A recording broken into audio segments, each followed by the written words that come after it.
Zaporozhye kembali menjadi medan pertempuran panas antara kelompok militer Rusia melawan kelompok militer Ukraina.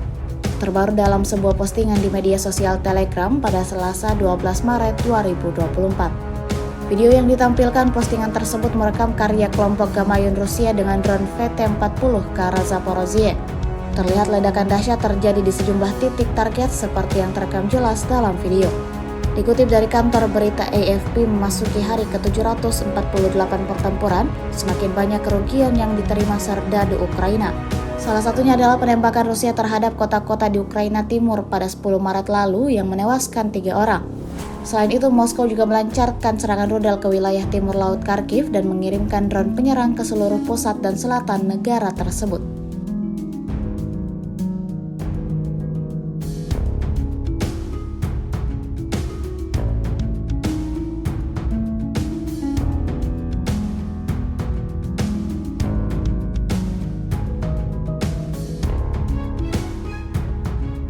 Download Tribun X sekarang, menghadirkan lokal menjadi Indonesia.